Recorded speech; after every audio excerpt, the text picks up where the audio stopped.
First जो advance का mock था उसमें मेरे नेगेटिव आए थे, -1 ऐसे कुछ आए थे पेपर 1 में। यार हमें दिन में कितने घंटे पढ़ना चाहिए अगर हमें आईआईटी बॉम्बे निकालना? और you have given no rank. मैं बोला कि अरे ये क्या हो रहा है। तो यार आपने कौन सी एक्स्ट्रा बुकें अगर सॉल्व करी थी अपार्ट फ्रॉम कोचिंग मॉड्यूल्स तो वो बता दो। मोटिवेशन मेंटेन कैसे करी? सबसे अच्छे डेज जो होंगे लाइफ के, तो उनमें से एक था रिजल्ट वाला day. Hello everyone, this is Prayush और आज की वीडियो में हम बात करने वाले हैं एक ऐसे ड्रॉपर की यार जिन्होंने फर्स्ट टाइम जब उन्होंने जेमेंस दिया था तो उनकी 87 परसेंटाइल आई थी। फिर उन्होंने यार ड्रॉप लिया। ड्रॉप ईयर में यार इतनी सारी उनके साथ चैलेंजेस आए। उनमें सबसे बड़ा चैलेंज ये था यार उनके जब उन्होंने जेईई एडवांस का सबसे पहला मॉक टेस्ट दिया तो यार उसमें उनके -1 मार्क्स आए। वहां से लेके यार वो अभी फिलहाल आईआईटी बॉम्बे इकोनॉमिक्स में पढ़ रहे हैं। तो पूरी जर्नी यार कैसे क्या क्या चीजें करी, कौन से रिसोर्सेज फॉलो किए, कौन सी कोचिंग फॉलो की, क्या क्या चीजें करी, क्या क्या चीजें अवॉइड करी, कितने घंटे पढ़े आईआईटी बॉम्बे में जाने के लिए, सारी चीजें यार आज के इस वीडियो में हम लोग आपके सामने रख रहे होंगे। तो please welcome everyone Ashwini to our channel. तो अश्विनी यार एक बार अपना इंट्रोडक्शन दे दो, फिर यार हम इस वीडियो को स्टार्ट करते हैं। हाय भैया, तो मैं अश्विनी तो है एंड मैं जबलपुर के पास एक थोड़ा सा तहसील गांव टाइप का है, वहाँ से हूँ। एंड मैं ड्रॉपर था। लास्ट ईयर मेरी 87 परसेंटाइल तक थी, but I took drop and अभी मैं ये वीडियो आईआईटी बॉम्बे के रूम हॉस्टल रूम से शूट कर रहा हूँ। I got IIT Bombay economics branch, मतलब मेरे को इको में इंटरेस्ट था, सो आई चूज इकोनॉमिक्स ब्रांच। काफी बढ़िया काफी बढ़िया। वो जो कॉन्फिडेंस आपने उससे बोला ना कि फिलहाल मैं आईआईटी बॉम्बे के हॉस्टल से बोल रहा हूँ, तो यार वो मुझे बहुत अच्छा लगा। तो यार अश्विनी मेरे को आप एक बात बताओ कि आपने जेईई की प्रिपरेशन स्टार्ट कब करी थी? मतलब आपको आईआईटी के बारे में पता कब चला था, एग्जाम के बारे में पता कब चला था? क्योंकि जनरली ये पर्सपेक्टिव होता है ना भाई, जो अंडर 2000 3000 रैंक लेके आते हैं बच्चे, वो यार स्टार्ट कर देते 9-10 से एकदम प्रिपरेशन स्टार्ट कर देते। आपने अपनी प्रिपरेशन कब स्टार्ट करी थी अच्छे से जेईई के लिए? तो यार इससे पहले अश्विनी अपनी स्टोरी कंटिन्यू करें, आप सभी जेईई एस्पिरेंट्स के लिए यार जो 2023 में अपना पेपर देंगे, 2024 में पेपर देंगे, जो सबसे इंपॉर्टेंट चीज होती है यार पीवाईक्यूज प्रैक्टिस करना। तो आप में से मैक्सिमम लोग पूछते रहते हैं भैया कौन सी बुक लगाएं, कौन सी बुक नहीं लगाएं, पीवाईक्यूज की बेस्ट बुक कौन सी है।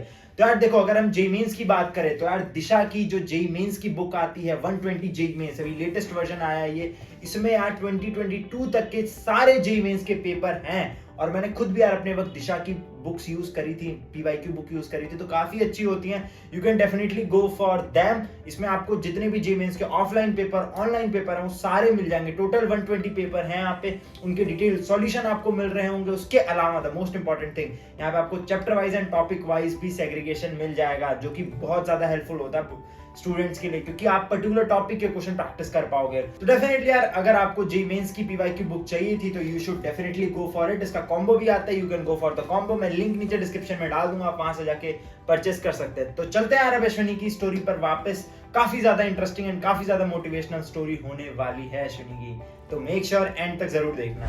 मेरे को आईआईटी के बारे में पता तो हल्का बहुत, मतलब इतना बस पता था, मतलब मेरे को तब डिफरेंस भी नहीं पता था आईआईटी आईटीआई के बीच में। बस ऐसा पता था कि मतलब जो हमारे यहाँ बोर्ड का पढ़ाते हैं उन्होंने बोले थे कि हम आईआईटी का पढ़ा रहे हैं। सो मतलब वो उनको भी उतना आइडिया नहीं था आईआईटी के बारे में। सो 11th में मैंने ऐसे बोर्ड का ही पढ़ते जा रहा था, तो मेरे को लग रहा था यही आईआईटी है। बट जब लॉकडाउन लगा और फर्स्ट मेंस हो गया हमारा, उसमें मेरी 86 पॉइंट कुछ मतलब ऐसी परसेंटाइल आई। उसके बाद मेरे को असली आइडिया हुआ, मतलब अप्रैल मई में मेरे को आइडिया हुआ कि आईआईटी क्या होता है, मतलब रियल आईआईटी के बारे में उसी टाइम पता चला। और फिर मैंने असली प्रिपरेशन कहें तो वो मैंने स्टार्ट किया 18 अक्टूबर से। यार देखो, जब आपकी 87 परसेंटाइल तो ऐसे मजे मजे में आ गई, जब आपको एग्जैक्टली आइडिया नहीं था कि होता क्या है, बस जेईई मेंस दे के आ गए थे, क्योंकि सब फॉर्म भर रहे होंगे तो हमने भी फॉर्म भर दिया होगा, हम भी दे के आ गए।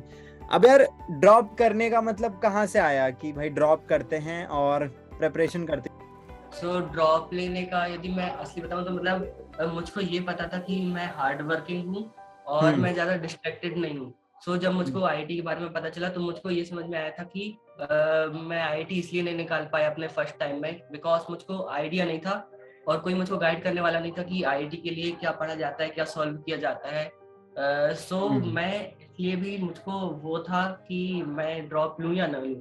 फिर आपके में जो आपने वही मई या जून में एकांश प्रिया के साथ जो पॉडकास्ट आई थी एक आपकी, उसमें उन्होंने जैसे बताए थे कि कैसे बंदे को यदि पता भी ना हो, ज्यादा टाइम भी ना हो, वो हार्ड वर्किंग हो तो आईआईटी कर सकता है। आप दोनों ने इस पे बहुत ज्यादा एम्फेसिस दिए थे। सो मैंने सोचा था कि मैं भी हार्ड वर्किंग तो हूँ, मतलब मेरे को लगता था सो मैंने सोचा क्यों ना एक मैं अपने आप को चांस दूं, और मेरे को लगा था कि मैं कर सकता हूँ, सो मैंने इसलिए ड्रॉप लिया।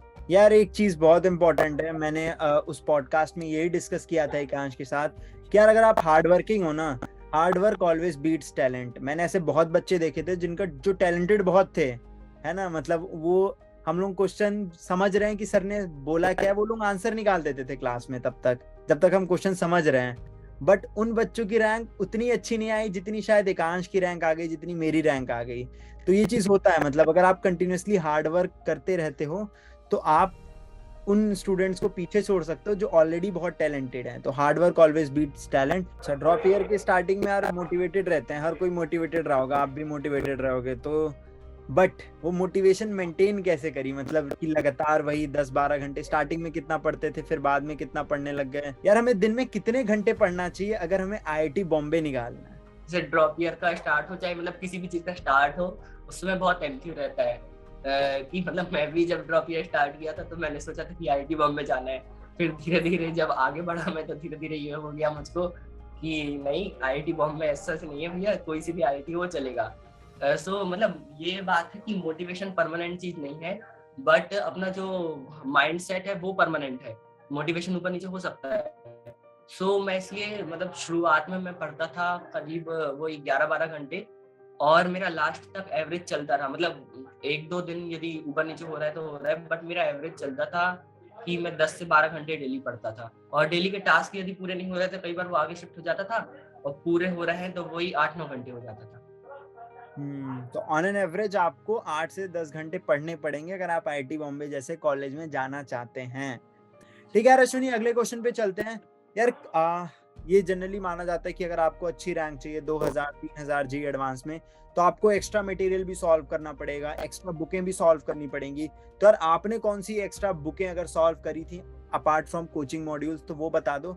अगर नहीं सॉल्व करी थी तो क्या क्या एग्जैक्टली सॉल्व किया था उसके बारे में एक बार बताओ। तो एक्स्ट्रा बुक्स का मेरा मन तो था और मेरे पास थी भी, बट वो मतलब टाइम नहीं रहता ड्रॉप ईयर में, सो मैंने नहीं लगाया था। मतलब वो ऐसा रहता है कि जैसे मेरे को करंट इलेक्ट्रिसिटी में थोड़ा प्रॉब्लम थी, या कैपेसिटेंस में मेरे को प्रैक्टिस चाहिए थी, तो मैंने फिजिक्स गैलेक्सी और HCV का लगा लिया था। या फिर मतलब मेरे को लग रहा था कि मेरा थर्मो वाला पार्ट अच्छा है, तो उसके को सिलेक्टेड क्वेश्चन एरोडॉप के लगाया था। बट वो मतलब एक्स्ट्रा बुक्स जितनी भी होती है तीनों सब्जेक्ट में, NCERT छोड़ के, वो काइंड ऑफ नेसेसिटी नहीं होती, वो वैल्यू एडिशन होता है। सो उसकी जरूरत नहीं है। मतलब यदि कोचिंग मॉड्यूल ही अपन सही से करें, कोचिंग मटेरियल, जैसे मैंने वही कंपटीशन का किया था और एकलव्य कोचिंग का, मतलब वही वेदांत का जो एकलव्य वाला पार्ट है उसी में हो जाता है। मतलब मेरा तो मेन फोकस उसी में रहता था कि मेरा कोचिंग का मटेरियल मैक्सिमम हो रहा हो, प्लस उसका एक भी क्वेश्चन ऐसा ना हो कि बस मैं उसका आंसर रट ले रहा हूँ। यदि इस स्ट्रेटजी से भी चलते हैं तो मतलब अपन बहुत कम क्वेश्चन करके भी बहुत फायदा ले सकते हैं। ऐसा मत सोचो कि भाई हमें एक्स्ट्रा मटेरियल सॉल्व करना बहुत इंपॉर्टेंट है। मैंने ऐसे बहुत बच्चे देखे हैं जो बहुत बुकें सॉल्व करेंगे, 10-10 टाइप की बुकें सॉल्व करते हैं, मेरे कोचिंग में खुद थे, बट फिर एट द एंड उनकी उतनी अच्छी रैंक नहीं आती। यार एक ही मटेरियल को 10 बार सॉल्व करने पे फोकस करो instead of solving 10 different material. ये बात हमारे सर ने बोली थी और ये मुझे बहुत अच्छी लगती है कि मतलब एक ही चीज को बार बार रिवाइज कर लो कि इंस्टेड ऑफ ये भी कर लेंगे, वो भी कर लेंगे, ये भी कर लेंगे, तो इस चक्कर में मत फंसो आप, है ना। तो जब ये आपका सब सिलेबस वगैरह चल रहा था, आप पढ़ भी ठीक ठाक रहे थे, फिर मॉक टेस्ट वगैरह दिए, तो मॉक टेस्ट में कितने नंबर आ रहे थे? क्या मतलब स्टार्टिंग से ही 200 प्लस 250 प्लस ऐसे नंबर आने लग गए थे? एग्जैक्टली मतलब IIT बॉम्बे वालों के कितने मार्क्स आते हैं मॉक टेस्ट में?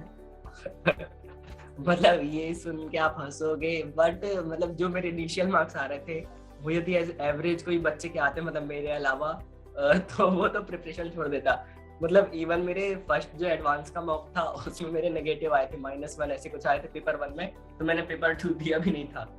और मेंस वाले में भी ऐसा अच्छे नहीं आ रहे थे। मतलब मैथ्स में, मेंस की मैथ्स में तक मेरे 21 मार्क्स थे फर्स्ट टेस्ट में। और वो मतलब इसलिए भी था क्योंकि मेरे को नॉलेज बिल्कुल ही नहीं था उसके बारे में, तो मॉक्स में मेरे मार्क्स अच्छे आते ही नहीं थे।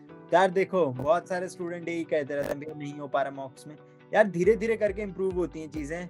अगर आप ये सोच लो कि IIT बॉम्बे में बैठा हुआ बंदा, उसके मार्क्स नेगेटिव में आ रहे हैं मॉक टेस्ट में और स्टिल उसने हार नहीं मानी, तो भाई आपके अगर पॉजिटिव आ रहे हैं तो you are on a good side, आप इसे इम्प्रूव कर सकते हो। भाई अगर कोई negative marks in mock test से लेके IIT बॉम्बे पहुंच रहा है और वहां से चीजें उखाड़ रहा है, तो अलग लेवल पे है। मतलब उसने बहुत मेहनत करी और कंसिस्टेंटली मेहनत करी है। वही चीज यार आपको भी रिकमेंड करूंगा, एक आधा मॉक टेस्ट यार बेकार हो जाते हैं इनिशियली, जो आप मॉक टेस्ट देते हो बेकार ही जाते हैं, किसी के अच्छे नहीं जाते हैं। तो बहुत बच्चे ना उन्हीं से डिप्रेस हो जाते हैं कि भैया मेरे तो मॉक टेस्ट ही नहीं आ रहा है, मैं मॉक टेस्ट ही नहीं दूंगा। आपने यार कितने मॉक टेस्ट दिए होंगे, मतलब जेई मेन से पहले और फिर एडवांस के लिए टोटल कितने मॉक टेस्ट दिए होंगे अश्विनी? मैंने स्टार्ट में मतलब जब मैंने स्टार्ट किया था और जब मेरे पे खराब मार्क्स आ रहे थे तो मैंने बीच में एक आध महीने एडवांस का नहीं मतलब सिलेबस कंप्लीशन तक मैंने एडवांस का डिसकंटिन्यू कर दिया था मॉक देना। मेंस के तो मैं हर मंथ 1 या 2 दे रहा था और फिर उसमें मतलब मेरे मार्क्स भी थोड़े इम्प्रूव हुए थे, थोड़े इम्प्रूव मतलब 150 मार्क्स आने लगे थे। और जब लॉकडाउन हुआ मतलब लॉकडाउन सॉरी जब हमारा एक्सटेंड हुआ एग्जाम तब मैंने थोड़ा सा फ्रीक्वेंसी बढ़ाया था। मतलब मेरा तब मतलब मेरे मार्क्स तब भी अच्छे नहीं आ रहे थे, बट क्या पता मेरे अंदर से इतना वो एंथ्यू या मतलब मेरे अंदर कश्मीर कैसे जग गया कि मेरे मार्क्स खराब आ रहे थे तब भी मैं हर वीक मेंस का टेस्ट दे रहा था, हर वीक एडवांस का दे रहा था। और यदि काउंटिंग वाइज देखा जाए तो मतलब जैसे मेरा जो फर्स्ट मेंस था वो उतना अच्छा नहीं गया था, 97 परसेंटाइल ही थे। तो सेकंड मेंस के पहले मैंने पूरी जितनी 12 शिफ्ट थी वो 12 पेपर लगातार दिया था। एंड सेम मैंने एडवांस के भी लास्ट के 2 मंथ्स में लगातार एडवांस के हर अल्टरनेट दिया था डे, मतलब 2-2 पेपर, मतलब 30 पेपर तो ऐसे ही हो गए और बीच में रैंडम 6-7 जो भी हुए मतलब 30-40 पेपर थे एडवांस के फुल डे।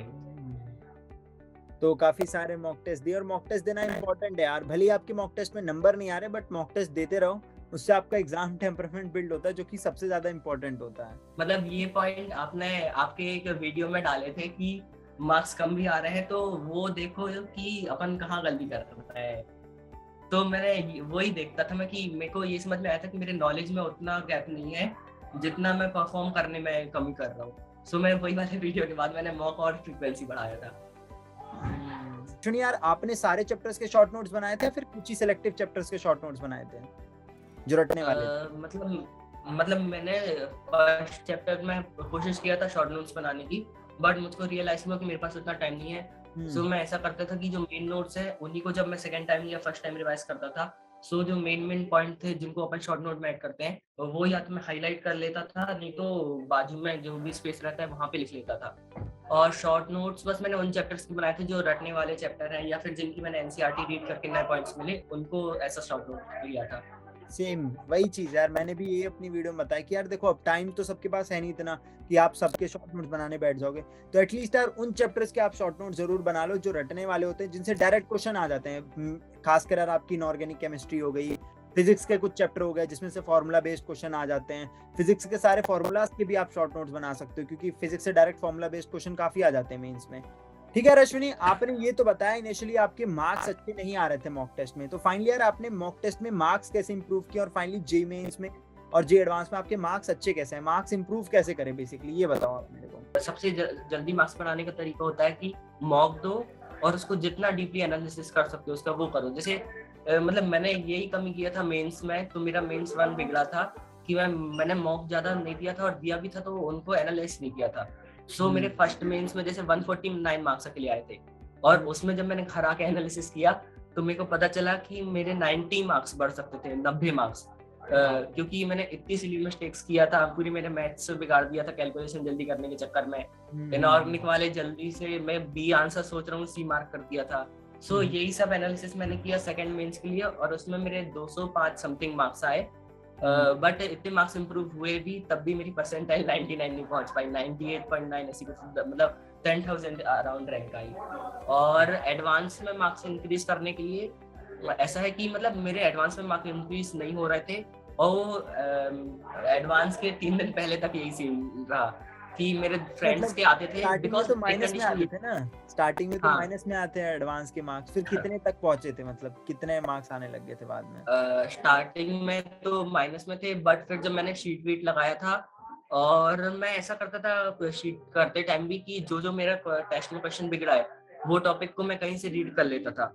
सो मैंने यही तरीका लगाया था और मैं एडवांस में ऐसे ही जो टॉपिक मेरे गलत हो रहे थे उनके में ज्यादा प्रैक्टिस करते जा रहा था। सो मेरे मार्क्स बीच में इम्प्रूव हुए थे, मतलब जो नेगेटिव में मार्क्स आते थे वो एडवांस के मॉक में मेरे इवन एक टेस्ट में 50% तक चले गए थे। बट उसके बाद फिर लास्ट के मंथ में वो फॉल होना शुरू हो गए। ठीक है, आप मेरे को अपने लास्ट मंथ में बताओ कि एग्जैक्टली आपने जेई एडवांस से 1 महीने पहले क्या क्या चीजें करी थी और क्या क्या हुआ था, मतलब लास्ट 1 महीने का बताओ मुझे, स्ट्रेटजी जो आपने फॉलो करी थी। सो लास्ट के मंथ का मेरा ये था कि मैं मेंस देने के बाद उसके बाद मैंने तुरंत शुरू कर दिया था। मेरे पास जैसे मैं बताया कि वो एकलव्य वेदांतु का था, उसके टेस्ट थे मेरे पास बहुत सारे, प्लस मैंने टेलीग्राम से एलएन के टेस्ट ले लिया था बहुत सारे विद सॉल्यूशन। मतलब ये बहुत जरूरी होता है कि जो टेस्ट है उसका सॉल्यूशन हो अपने पास।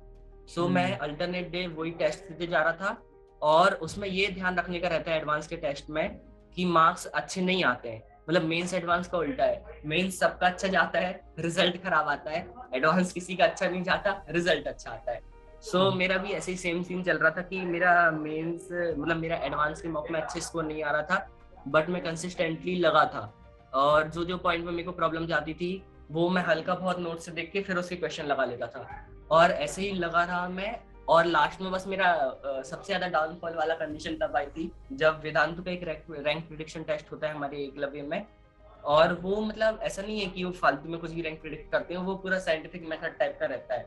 बट उसमें मेरी मतलब मैं आपको स्क्रीनशॉट दिखाऊंगा कभी, तो उसमें उन्होंने मेरी रैंक प्रिडिक्ट किए थे 17,500, और वो 17 तारीख को पेपर था और 28 को हमारा पेपर था। मतलब कोई कितनी वो खराब कंडीशन है कि कोई बंदा ड्रॉप लिया है, 1 साल उसने बर्बाद किया अपना, मतलब 1 साल पूरा लगाया, और एट द एंड पेपर के 10 दिन पहले उसकी रैंक प्रेडिक्ट हो गई 17,500 एडवांस के पेपर आईआईटी। में। हाँ, और उसमें तो कुछ नहीं और मिलता, फिर अगर आप एक जनरल स्टूडेंट हो तो आपको कुछ नहीं मिलेगा 17,500 पे तो मतलब मेरे को बहुत खराब लगा था। इवन मतलब मेरे को सबसे ज्यादा खराब उसी टाइम लगा होगा, रोना वोना सब आया था कि मेरा तो 1 साल बर्बाद हो गया। मेंस में मेरी 10,000 रैंक है तो सीएससी नहीं मिल पाएगी, और एडवांस में भी ऐसी रैंक प्रेडिक्ट हो रही है कि घर वाले और तो घर से निकाल दे।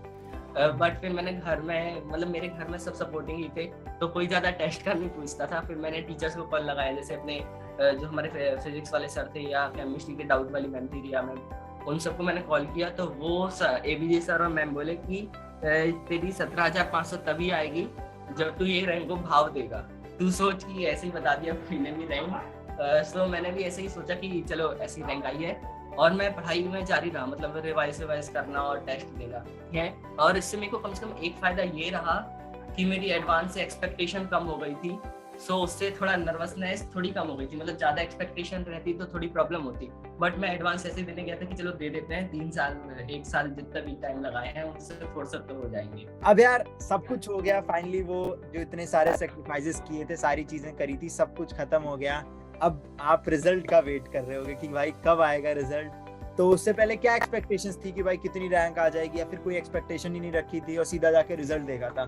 और रिजल्ट देखा था तो क्या आपका रिएक्शन था, क्या पेरेंट्स का रिएक्शन था, उसके बारे में बताओ। मतलब वो मैं कहूँगा कि अब तक के मेरे सबसे अच्छे डेज जो होंगे लाइफ के, उनमें से एक था रिजल्ट वाला डे। तो मतलब मेरे को बिल्कुल पक्का था कि मेरी अच्छी रैंक नहीं आने वाली है, जिस हिसाब से मैंने अपने नंबर्स कैलकुलेट किए थे। तो मैं मतलब घर में कन्विंस कराने लगा था कि ऐसा नहीं है कि आईआईटी कुछ होता हो, अपने यहाँ के कॉलेज में चले जाऊंगा तो आईआईटी एनआईटी सब बराबर हैं, और स्किल्स मैटर, कॉलेजेस भी सही हैं। हाँ, ये सब मैं कन्विंस कराने लगा था कि प्राइवेट कॉलेज आईआईटी सब एक सा होता है, स्किल्स मैटर करती है, मैं तो कॉलेज में काम करूंगा और आईआईटी को पीछे कर दूंगा। बट ये मतलब अंदर से सबको पता रहता है कि ये बात अपन मतलब खुद के एनक्यू से नहीं बोल रहे हैं, बचने के लिए बोल रहे हैं सर्टेन कंडीशन से। सो मैं तो यही कन्विंस कराता रहा, और फिर रिजल्ट वाले दिन ही मतलब मेरे मम्मी पापा दीदी हाँ वो लोग लगे थे कि चलो रिजल्ट देख लो। मेरे को बिल्कुल नहीं था, मैं बोल रहा था क्या ही करोगे रिजल्ट देख के, मेंस के हिसाब से कॉलेज चूज कर लो। मतलब मैं बीच के गैप में मेंस की कॉलेज देख रहा था, और फिर मेरी मम्मी ने बोली कि 11 बजे के बाद अच्छा मुहूर्त है तो तब खोलना। मैंने खोला तो हमारे जैसे मतलब हमारे गाँव में वो वहाँ पे अच्छा नेटवर्क कनेक्शन नहीं है। सो वो शो करता है कि इधर द इंफॉर्मेशन इज रॉन्ग और you have given low rank. मैं बोला कि अरे ये क्या हो रहा है, मतलब 20 साल एडवांस भी क्वालीफाई नहीं हुआ। हाँ कि मतलब डिस्क्वालीफाई क्यों कर दिए, 20,000 दे देते, 40,000 कुछ तो रैंक देते। तो मैंने मेरे मौसा जी को कॉल किया कि आप चेक करो आपकी में शो कर रहा है कि नहीं, यदि मेरी रैंक अच्छी आई हो, रैंक कुछ आई हो तो कॉल लगाना, नहीं तो रहने देना। और सो उन्होंने चेक करे, और मेरी मौसी ने बोली तेरे से बात नहीं करेंगे, सीधे मम्मी को फोन दे। और मम्मी को मैं फोन दी और सडनली मेरी मम्मी रोने लगी।